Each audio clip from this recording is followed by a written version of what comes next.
Ethan Carter had always considered himself an ordinary human.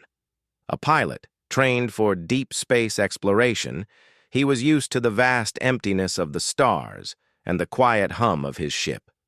His orders were simple: map unclaimed sectors of the Xylar system and maintain contact with any alien civilizations he encountered. He thought he understood his role. He thought he knew what to expect. But nothing could have prepared him for the day he accidentally entered the royal palace of the Varani. The palace was enormous, unlike any architecture humans had ever imagined. Towering crystal spires rose into the sky, reflecting the twin suns of the Xylar system. Bridges and platforms floated above massive chasms, connected by energy fields that shimmered with a soft blue glow. The air was filled with the scent of alien flora, and the distant hum of machinery mingled with the gentle singing of strange creatures. Every corner of the palace seemed alive, as if it were a single, immense organism. Ethan's mission had been simple, but curiosity led him inside. He moved cautiously, aware of the danger that could lurk behind every doorway. The palace was more than just a building. It was a statement of power and culture. The walls were adorned with glowing patterns, pulsing faintly as if reacting to his presence. And in the center of it all was a courtyard where he first saw her. Princess Liara, heir to the Varani throne. She stood near a fountain filled with luminous liquid, her scales reflecting the light in shades of violet and silver. She was smaller than her mother would be, but there was a grace in her movements, a careful elegance that suggested both strength and intelligence.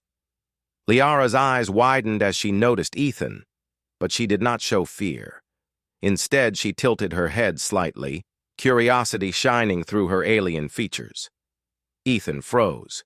He had never faced a royal alien before, let alone one so unguarded and intelligent. He raised his hands slightly in a gesture of peace. I mean no harm, he said carefully, hoping the translator device in his helmet could handle the Varani language. Words sometimes failed him, but he tried his best. The first misunderstanding came quickly. In a moment of nervous politeness, Ethan addressed Liara with a phrase that, in human culture, seemed innocent and respectful, but in Varani language, it carried a completely different meaning. "My love," he said, meaning only to show kindness. Liara's ears twitched, and her expression shifted. She recoiled slightly, though she did not speak. The phrase was foreign, but the reaction was clear. Within moments, the tranquility of the courtyard shattered. The sound of rushing footsteps echoed across the crystal floors, and the air seemed to grow heavier. Ethan turned to see a figure moving toward him with an intensity that made his stomach tighten. Queen Varana, Liara's mother, approached. Her size was intimidating, even for a Varani.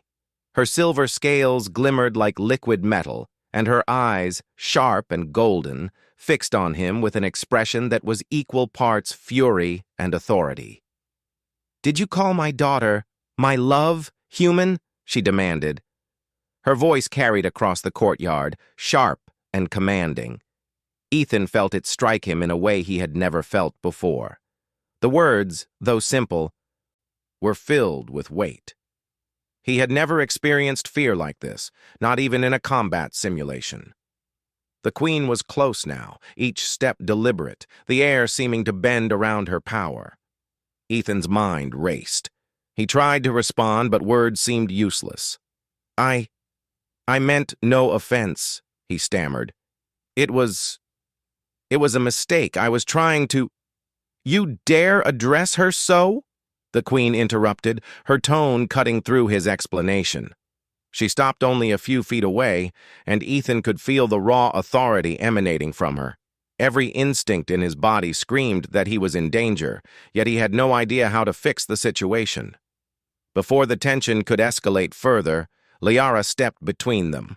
Her movements were careful but firm, and her voice, when she spoke, was soft and steady. "Mother, he means no harm." Humans do not always understand our language. Please, give him a chance." Queen Varana's gaze softened, though only slightly. She regarded her daughter, then Ethan, with a scrutinizing look. Ethan lowered himself into a bow, hoping the gesture would show humility. Human customs were unlikely to be understood fully, but it was all he had to offer. The queen did not respond immediately. Her silence was heavier than any words she could have spoken. The palace suddenly felt like a cage, the beauty of it turning into a stage for his potential humiliation or worse. Ethan was aware of every sound, the distant hum of the energy fields, the rustling of exotic plants, the faint vibrations of hovering platforms above. It all seemed amplified under the queen's watchful gaze. Finally, she spoke again. "You will remain in the palace while we decide what to do with you," she declared. Her voice was still firm, though now tinged with caution rather than pure anger. Ethan nodded, swallowing the lump in his throat. He had survived the first encounter, but the situation was far from over. As he was led to a guest chamber, he noticed more of the palace's wonders. Floating gardens filled with plants he could not name stretched across the ceilings. Scholars moved with delicate devices, studying the stars and unknown phenomena. Ethan realized that this misunderstanding had granted him a rare and dangerous privilege, a glimpse into a civilization that was both advanced and proud, a culture that humans had only read about in stories. In his chamber, Ethan tried to understand the Varani ways. His translator device continued to record and analyze their speech patterns, but he knew that technology alone could not teach him the subtle rules of etiquette and respect that governed this society. Every gesture mattered. Every word could cause offense. He had to learn quickly, or he would not survive the queen's judgment. Meanwhile, the queen convened her council. Advisors and military leaders argued quietly, their words carrying the same weight as her own presence. Some suggested leniency, noting Ethan's intelligence and potential as an ally. Others demanded severe punishment, fearing that any human misstep could insult the Varani forever. The debate continued for hours, with Ethan unaware of how the minutes stretched like hours outside his chamber. Liara visited him later. Her presence was calming, a stark contrast to the queen's stormy authority. "Do not be afraid," she said softly, placing a delicate hand on the edge of his chamber doorway. "Your intentions matter. You are human, and humans make mistakes. But that is also what makes you capable of understanding and bravery." Ethan looked at her, realizing that she was more than just a royal figure. She was a bridge between their worlds. "I never meant to offend," he said, voice steadying. "I just wanted to show respect." Liara smiled faintly. "Respect comes in many forms. Sometimes actions matter more than words." Later, Ethan was allowed to observe the Varani training grounds. Pilots and soldiers moved with precision, their ships hovering effortlessly through complex obstacle courses. Ethan watched closely, noting the coordination and advanced technology. Even in observation, he learned lessons: the importance of timing, of strategy, of trust between beings who relied on each other. He realized that if he could earn their respect, it would be through courage and intelligence, not just apologies. That night, Ethan lay on the simple bedding of the guest chamber, his mind racing. He could hear the palace outside, the gentle hum of the floating platforms, the distant conversations of guards and servants, and the occasional soft laughter of Liara as she passed through the halls. Despite the earlier tension, there was a strange sense of life, of culture, and of possibility. He knew the misunderstanding was only the beginning. The real test would come when he had to prove himself, not through words or gestures, but through action. The Varani valued strength and intelligence. They valued bravery and loyalty. And if Ethan could demonstrate those traits, he might not only survive, but also earn a place in their eyes as a human worthy of trust. As the twin suns set beyond the crystal spires, Ethan gazed out of the chamber window. The sky was painted in shades of pink and violet, casting reflections across the palace walls. He felt small, yet determined. In that vast and alien world, he realized something vital. Humans had something unique to offer. Their creativity, adaptability, and courage could shine even among the most advanced civilizations. And he intended to show the Vorani exactly that. The next day promised new challenges. He would navigate not only the palace and its politics, but also a culture that could either embrace him or reject him entirely. Ethan understood now that every word, every action, every choice mattered. And as he prepared to step into the next part of his ordeal, he knew one thing with certainty. The path ahead would test him in ways he had never imagined, and only his human spirit could carry him through. The morning light filtered through the crystal windows of the palace, casting rainbow-like reflections across the floors. Ethan Carter rose early, his mind still racing with thoughts of the previous day. The memory of Queen Vorana's gaze haunted him, not in fear, but in the weight of responsibility. He could not afford to make another mistake. Today, he realized, words alone would not protect him. Only actions could prove his worth. The palace was unusually quiet as he walked toward the training grounds, where Princess Liara awaited him. She greeted him with a small nod, her scales shimmering in the morning light. "The Queen has a task for you," she said softly. "She wishes to see how humans handle themselves in situations that require strategy and courage." Ethan swallowed, knowing that this could be either a test or a trap. Liara led him to a large observation hall overlooking the Royal Fleet docking bay. Ships of every size and shape hovered effortlessly, their engines humming with precise energy. But what caught Ethan's attention immediately was the tense atmosphere. Alarm lights blinked across the fleet platforms, and crew members moved with urgent purpose. "Rogue Vorani factions," Liara explained. "Some are not pleased with the Queen's rule. They have launched an attack on the northern sector. We must act quickly." Ethan's heart raced. This was no simulation. This was real.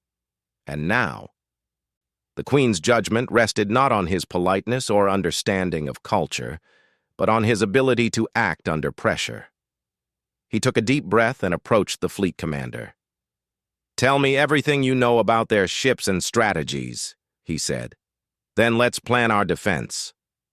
The commander hesitated at first, unsure if a human could contribute meaningfully, but Ethan's confident tone and calm demeanor earned respect quickly.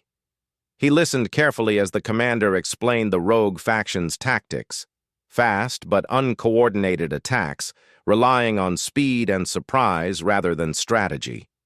Ethan nodded, formulating a plan in his mind. "We need to predict their moves," he said. "Divide our fleet into small, agile groups. Use the smaller platforms as traps and the larger ships to block critical points. If we can make them overcommit, we can turn their speed against them." Liara watched him closely, impressed by his insight. She relayed the plan to the Queen, who observed silently from a balcony above. Queen Vorana's expression remained stern, but there was a flicker of curiosity in her eyes. She would test him, yes, but she also recognized potential when she saw it. As the rogue ships approached, Ethan moved quickly with the fleet. The first few attacks came as expected, fast, reckless, but dangerous. Ethan directed the defenders with precision. He coordinated evasive maneuvers, set ambush points, and even improvised traps using the palace's energy fields. Ships twisted and turned around obstacles, he suggested, and the rogue faction began to falter. In the midst of battle, Ethan noticed a small Vorani ship struggling to maintain position. Without hesitation, he guided it to safety, using his own ship to shield it from fire. For the first time, he realized the weight of responsibility, not just for himself, but for every life in the fleet. Queen Vorana's eyes followed every move. She said nothing, but Ethan sensed the shift in her perception. She had come to see him not as an ignorant human, but as someone capable of insight, courage, and leadership. Even the Varani soldiers, initially skeptical of his presence, began to rely on his commands. Hours passed, like minutes. By mid-afternoon, the rogue faction had been contained. Their ships, once a blur of speed and chaos, were now cornered and forced to retreat. The fleet had sustained minimal damage, thanks to Ethan's strategy. The human pilot had not only survived the test, he had excelled under pressure. When the battle ended, the Queen finally addressed him directly. Ethan approached cautiously, bowing in respect. "Human," she said, her voice calm but still commanding. "You have shown skill, bravery, and intelligence. Few in my court would have acted with such decisiveness. You have proven that your kind can be more than words. You can shape outcomes and protect others." Ethan's heart pounded with relief. He had done more than survive. He had earned recognition. "Thank you, Your Majesty," he said, his voice steady. "I only wish to serve in whatever way I can." Liara stepped forward, a gentle smile on her face. "Mother," she said, "this human has shown courage and respect. Perhaps he can help us build understanding between our peoples." The Queen studied him for a long moment, then inclined her head slightly. "You will remain within the palace, learning our ways and teaching us yours. Your presence will be a bridge between human and Varani knowledge. But know this: trust is earned through action, and it must never be taken for granted." Over the following days, Ethan immersed himself in Varani culture and technology. He trained alongside pilots, shared human tactics, and learned their advanced systems. The exchange of ideas was intense and rewarding. Despite their differences, he found common ground: loyalty, courage, and the desire to protect those they cared for. He realized that the same qualities humans prized were respected by the Varani, though expressed differently. One evening, Ethan joined Liara in the palace gardens. Floating flowers glowed softly around them, and small streams of water shimmered like liquid crystals. He had begun to understand the depth of Varani culture, their history, their art, and their unspoken codes of respect. "Do you think my mother will ever fully trust me?" Ethan asked quietly. Liara considered him thoughtfully. "She will," she said. "But trust is not a gift. It is earned, as you have begun to understand. You have proven yourself through actions, not just words. That is how we measure worth in the Varani world." Ethan nodded, reflecting on everything that had happened. The misunderstanding that had nearly cost him his life now seemed like a distant memory, replaced by a new purpose: to show humanity's potential and to forge a bond that could last across the stars. Weeks passed, and Ethan's presence in the palace became a symbol of hope. His knowledge of human strategy combined with the Varani's advanced technology allowed them to develop new defensive techniques. Pilots trained together, and scientists collaborated, exchanging insights that no single species could achieve alone. What had started as a cultural accident had become an opportunity for growth and unity. Finally, Queen Varana called Ethan to the main throne room. The hall was filled with advisors, soldiers, and curious onlookers. The Queen's presence dominated the space, her silver scales gleaming, her eyes sharp but no longer filled with anger. She spoke, her voice carrying the weight of authority but also respect. "Human," she said, "you have faced our culture, our tests, and our scrutiny. You have acted with courage and intelligence. You have earned our respect. Let this day mark the beginning of a new chapter where humans and Varani work together, not as strangers but as allies and friends." Ethan felt a mix of pride and humility. He bowed deeply, the gesture now familiar and understood by the Varani. "I am honored, Your Majesty," he said. "I will do everything I can to uphold this trust." Liara smiled at him, her eyes reflecting both warmth and admiration. "You have done more than survive," she said softly. "You have built a bridge between our worlds." Ethan realized that the phrase that had caused so much turmoil, "my love," had inadvertently started this journey. A misunderstanding, yes, but also a moment that had brought attention to human qualities, curiosity, courage, and adaptability. In the Varani eyes, he had become more than a visitor. He had become a symbol of humanity's potential. In the weeks that followed, Ethan continued to train, learn, and teach.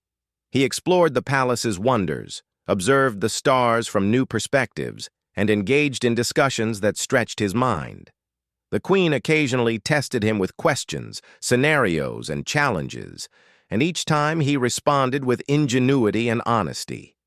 By the end of his first month, Ethan was no longer seen merely as a human who had stumbled into a palace.